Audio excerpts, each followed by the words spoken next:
All right, what's up, everybody? We have Hot Topic Tuesday Audible. Sometimes things happen in life, but we always know how to make it shake around here. Locked on ACC. We're just going to talk about a little bit of off-season additions to the conference potentially.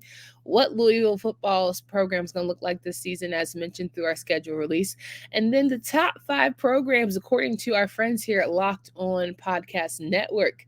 Who made the cut from a football standpoint? Really? Duke Blue Devils? You are Locked On ACC, your daily podcast on the Atlantic Coast Conference. Part of the Locked On Podcast Network, your team every day.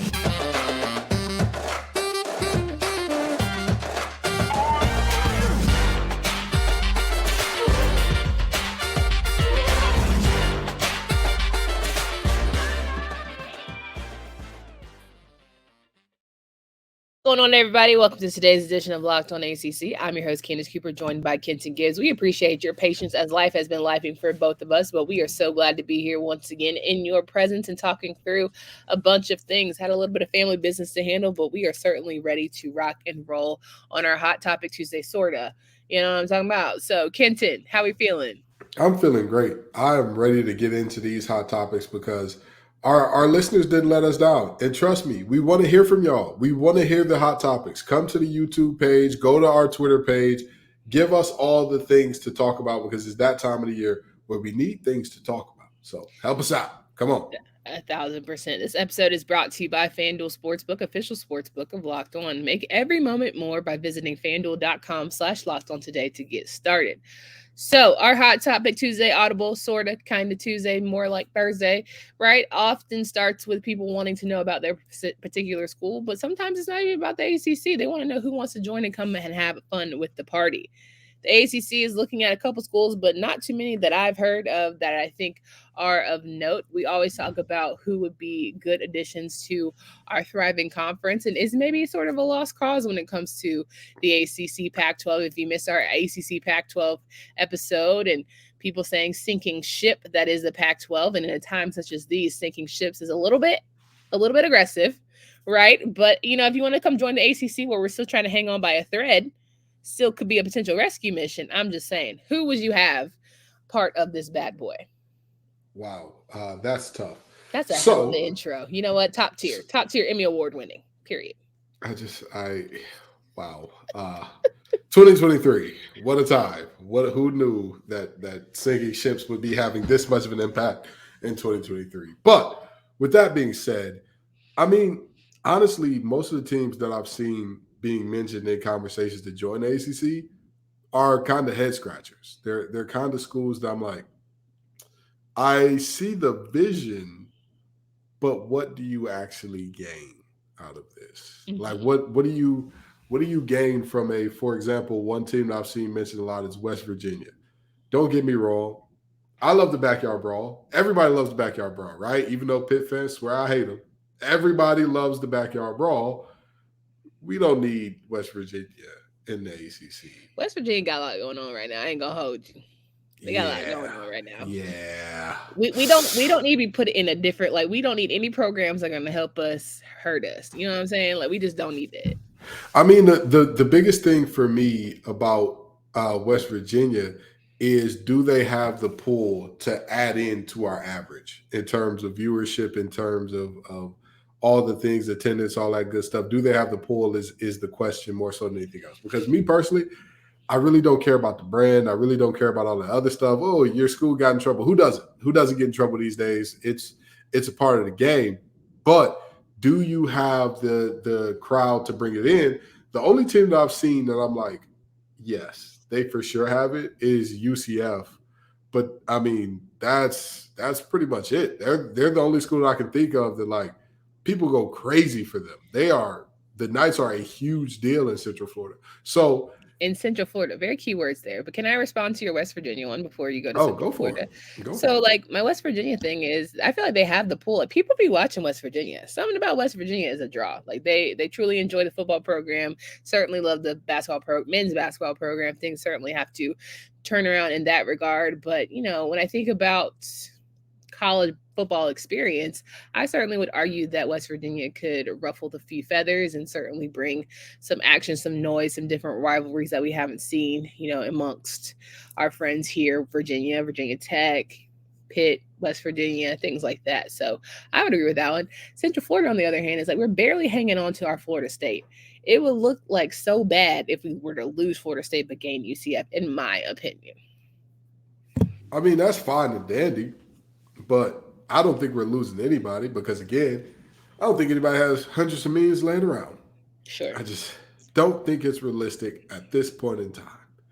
And if so, never mind. I'm not even going to say what I want to say, but students should be very upset about that. If they find out that these universities literally have hundreds of millions laying around to break a contract in order to make hundreds of million more later, much, much later on down the road. Like, you're not going to see that money right away type of deal. Well, I'm sure inflation is probably going up in the cafeteria. So if you were talking about you have 120 million to blow, I got questions.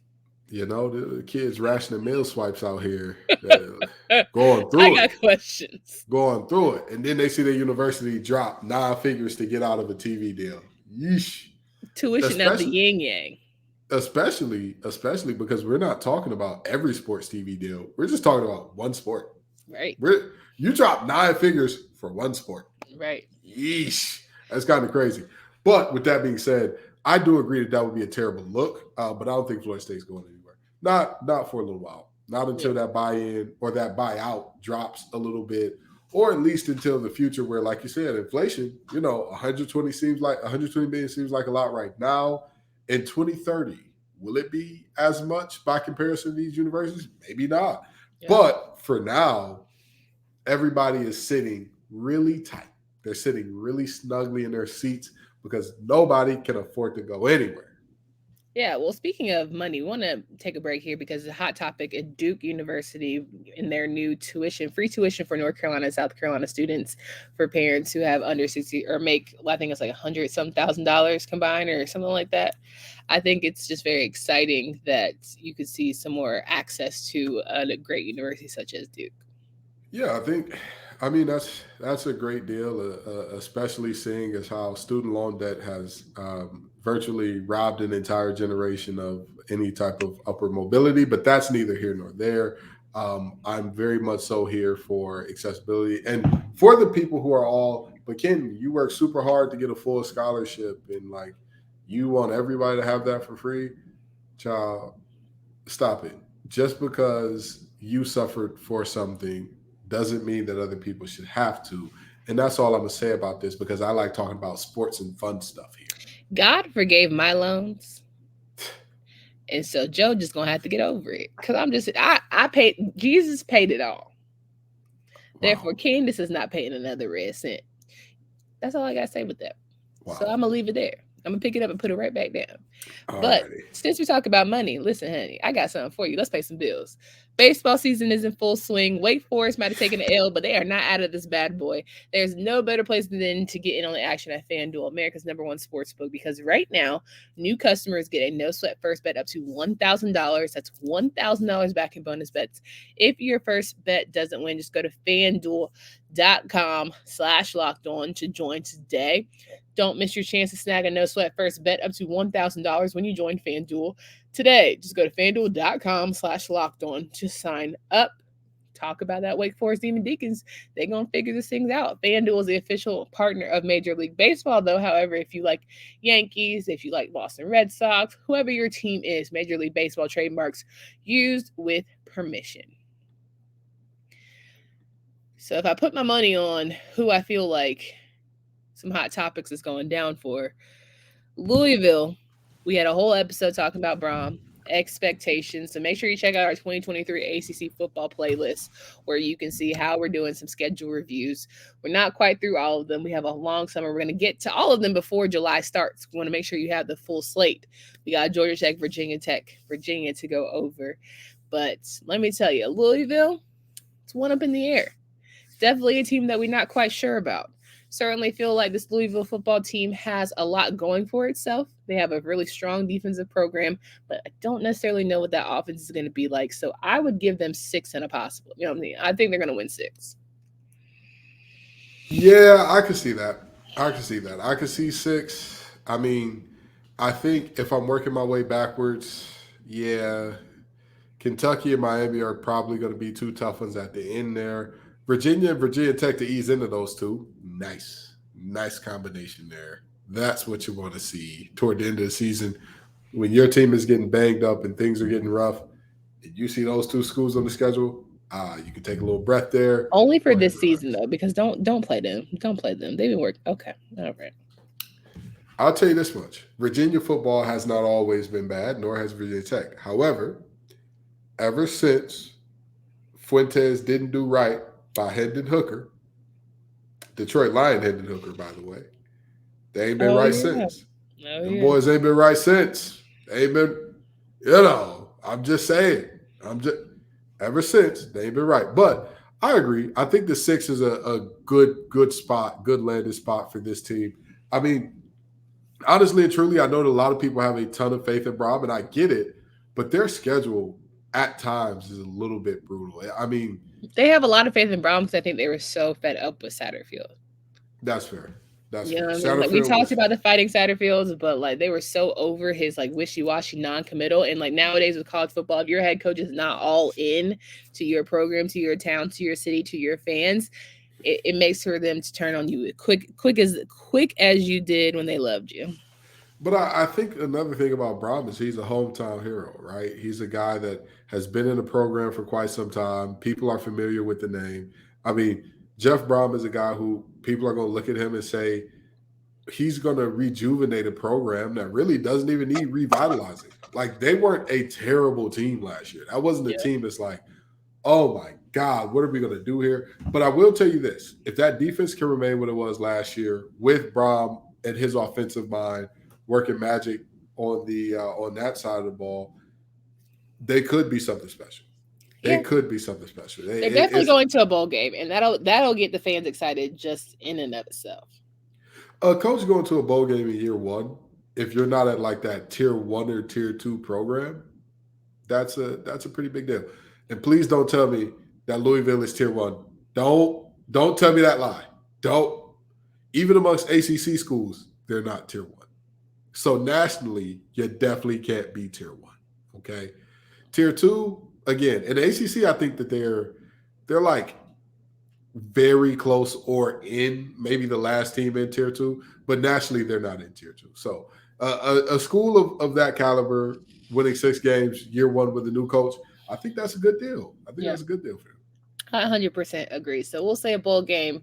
Definitely say Brohm gets the city of Louisville back excited, gets its fans back engaged. And I definitely think they win the Louisville Kentucky matchup. Is that too much? Ooh, That's aggressive.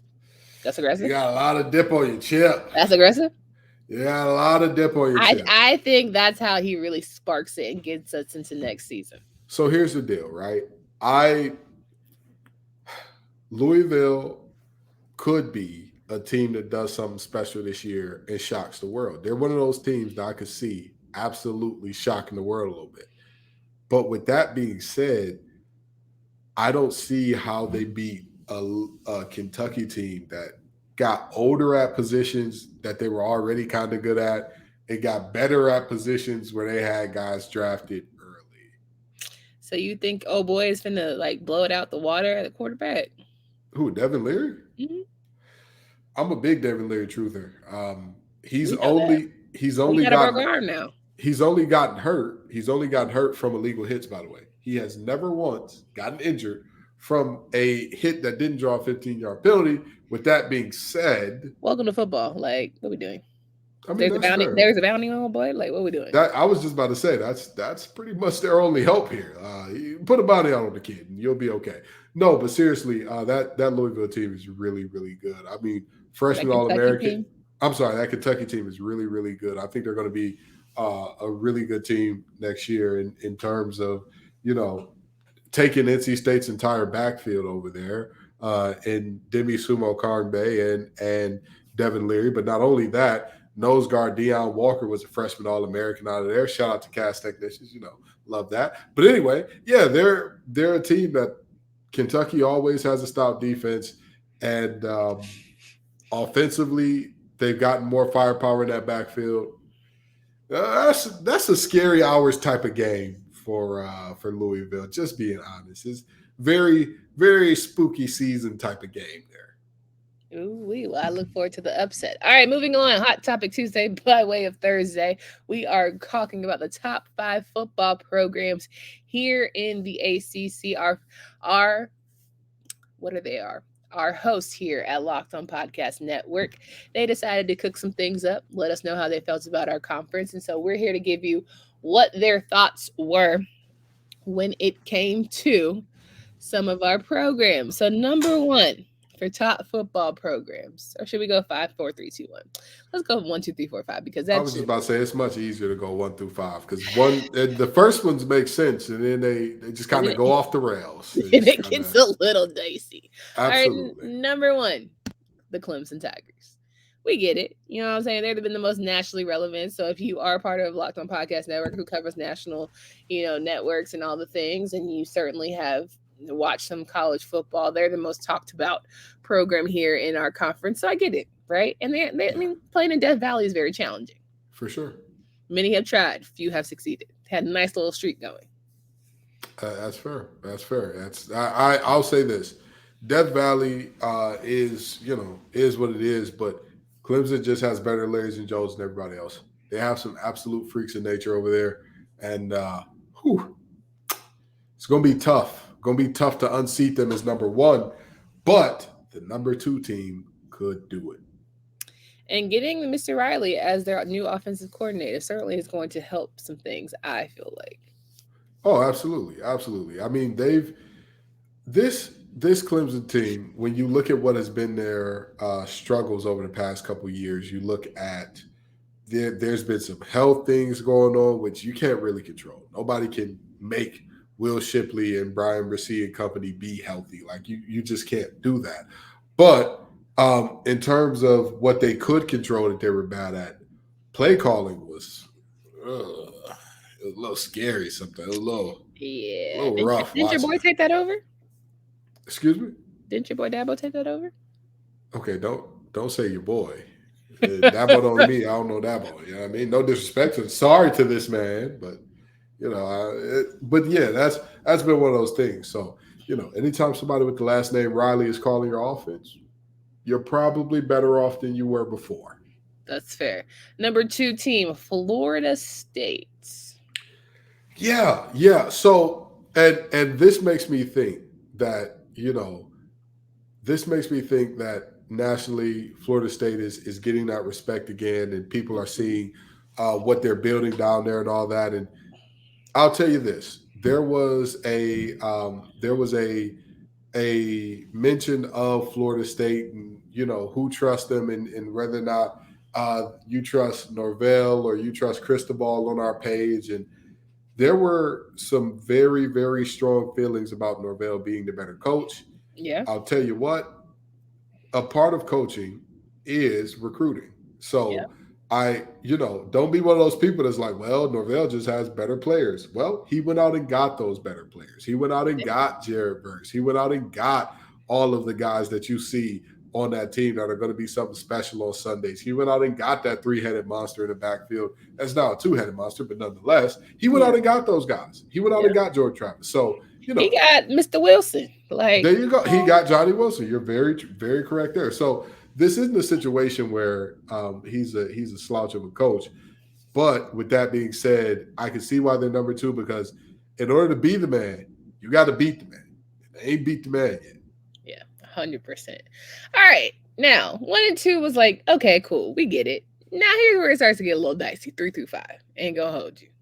Absolutely. Locked On Podcast Network host picked this, just so we're clear before y'all don't jump us. And again, Candace and I abstained from the vote to keep it as unbiased as possible. So before y'all jump us, I know Pitt fans finna get in their feelings. I just know a Louisville fan is on the way.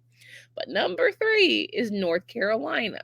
Now, when you think about football programs, top 5 and number 3, North Carolina, boy, that Drake Maye effect is crazy.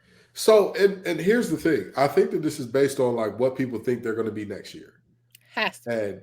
And even with that being said, 3 is a little aggressive. You Very know, aggressive. three is a.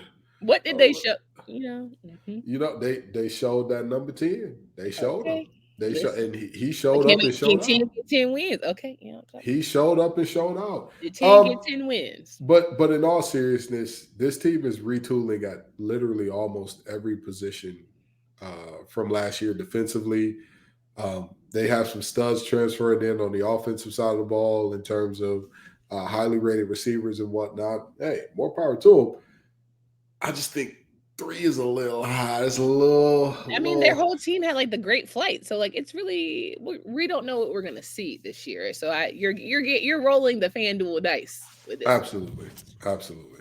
Number 4, NC State, which they're a consistently decent program. It's either telling me that y'all don't have much to go off of when it comes to the ACC, or you really think highly of the Wolfpack. You know, NC State is a team that is also replacing a lot of pieces, excuse me, in that front seven. But the thing about NC State that I think a lot of people are under indexing is stability. Mm-hmm. Like there is a lot of stability in that program right now. There is not a ton of turnover in all of the major areas. And the one place where you did lose a guy, I'm sorry, Tim Beck going on somewhere is addition by subtraction. Okay? Any offensive coordinator that cannot get the ball in the hands of the best player is like, I'm a firm believer. The best offensive coordinators scheme up guys to look better than they are. Average offensive coordinators say, hey, that's the guy who's good. Get him the ball, get out the way. Bad offensive coordinators can't figure out the get the ball and get out of the way, get him the ball and get out of the way strategy. Mm-hmm. And that's always rough. That's always a tough time. So there's a lot of stability in that program. However, NC State is a very boom or bust team. And this year they're going to be in terms of you don't know what you're getting with Brendan Armstrong. But not only do you not know what you're getting with Brendan Armstrong, who in that receiving room is proven? Who in that receiving room is proven enough to tell you, I trust that guy? Who in the backfield? And that's another one. Who in the backfield has done enough consistently to show you, I trust that guy? Jordan Houston is the king of being one step away from breaking a big one. Unfortunately, that one step just never appears. It just never – he's always – he makes the right cut. He's where he's supposed to be. He's always healthy. He's always available. Not super explosive. Michael Allen, super explosive. He is like what was that running back from the Buccaneers?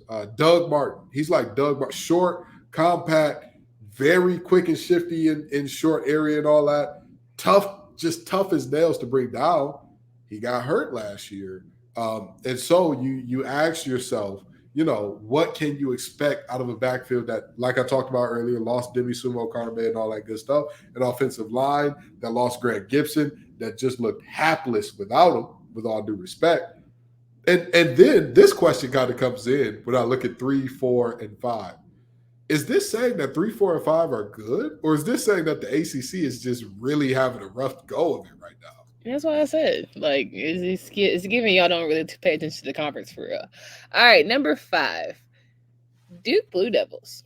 Somebody saw Riley Leonard and said, "Okay, period. I'm feeling away. I'm thinking this is good stuff." I don't know. Maybe it's the Mike Elko effect. Year 1, he, made things happen. Maybe that's what people are excited about. The way he was able to get them, some pretty high win percentage considering how he turned it around. Maybe some of the SEC guys knew he would be this good coming from Texas A&M.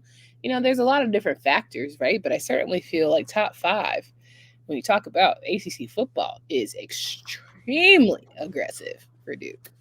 But you know what? And I'm a Duke girl. Y'all know this. Y'all know I go hard in the paint for Duke football. But you know what? It does beg the question, who else are you going to put in these spots? If you say Pitt, UNC, easily. NC State. Pitt is definitely top 5. All right. And there's an argument to be made for it, sure. Is that something that you easily say when you replace the guy who, in essence, was your entire offense last year? Keaton Slovis? What? That's what I'm saying. The guy who he handed the ball to. Right, but I'm saying you got better. At the quarterback position, yes. Yeah. But that's arguably one of the best positions in the game. let me talk about Duke for a second. Oh my God. Solid up front. Has a potential first rounder at left tackle to keep Lil Riley Leonard's jersey clean. They have a defensive line that is very underrated. They have a defensive line. They're always where they're supposed to be, and they have some pass rush juice to them. I mean, that's, we make fun of them and call them nerds all the time, but I'll be damned if it ain't something too. Those guys play disciplined football, and they're in their gaps where they're supposed to be, making it difficult on opposing teams. Ain't nothing wrong with that. With that being said, again, I can see the vision. I can see the vision here. I can They're see not it. the most flashy team. They're the most fundamentally sound, top two fundamentally sound teams. The only thing I will say is this. We will find out this year how big that gap actually was, or if there was actually a gap between the Coastal and the Atlantic. Because everybody said that Duke was only good because they played that terrible Coastal schedule last year. Well, they're going to mix it up. They're going to mix. There's going to be some tussles with the Atlantic this year. So we'll see whether or not Duke skated by because a bunch of teams were bad, or if that Duke team, if Coach Elko is legit. Is that guy. All right, well, that's pretty much our show today. We have some top 5 programs. We gave you a little bit of Louisville football. We gave you some off-season additions to our conference, potentially. Hot Topic Tuesday by way of Thursday has been real. It's been fun. But we got to get out of here. But before we get out of here, some housekeeping notes. I want to make sure that you guys tap into our Twitter at Locked On ACC. Make sure you tap into our YouTube, subscribe there. Please leave the comments. Always give us something to talk about. And, if you want to give us 5-star reviews on Apple or Spotify, all the things, we certainly do appreciate it. Make sure, again, if you feel a way about the top 5 football programs, you let the Locked On Podcast Network team know. Don't at us, because we did not pick these. We're just reporting the news and giving you our thoughts. So from there, we hope you guys have a great and safe weekend. For Candace Cooper and Kenton Gibbs. Until next time.